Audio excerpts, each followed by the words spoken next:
целом на территории республики.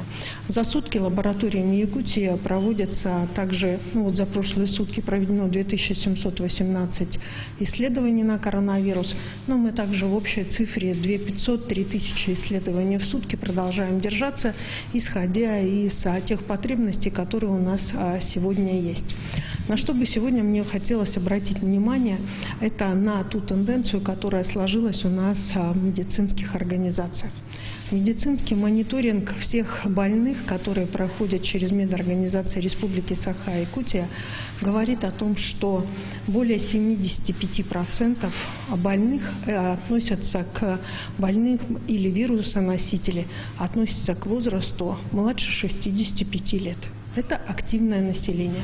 Эта тенденция сохраняется последние 1,5 месяца. И это безусловно, потому что прежде всего активное население, которое отчасти не соблюдает в том числе санитарно-эпидемиологические правила.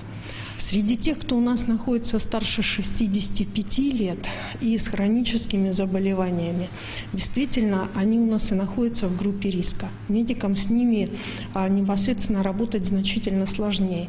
Каждая смерть старшего поколения и лица, принадлежащего к старшему поколению, огромная трагедия и слезы, в том числе и медицинских работников. Это их, в том числе и такая вот внутренняя беда и страдания, и так же, как это и страдания для семей. Но нужно обратить внимание и поблагодарить все-таки старшее поколение, что те меры самоограничения, которые мы для них приняли и установили в республике, они дают свои результаты.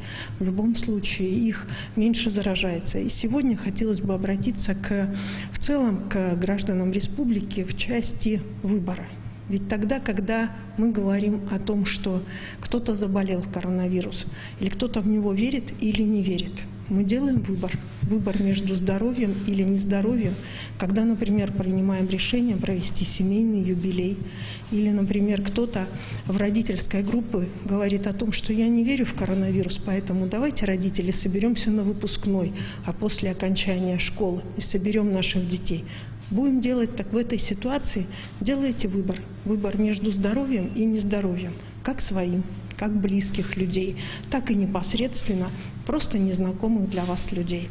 Поэтому сегодня нужно как можно больше беспокоиться о собственном здоровье и понимать прекрасно, что делается выбор. И выбор достаточно серьезный. Быть здоровым или быть нездоровым. Сегодня в Республике Саха-Якутия органами государственной власти принята полная законодательная нормативная база для того, чтобы непосредственно были установлены все соответствующие санитарно-эпидемиологические новые правила.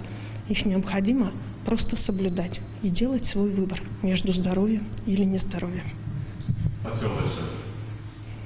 Это был брифинг оперативного штаба по противодействию коронавирусу с информацией на 25 июля. Оставайтесь с нами.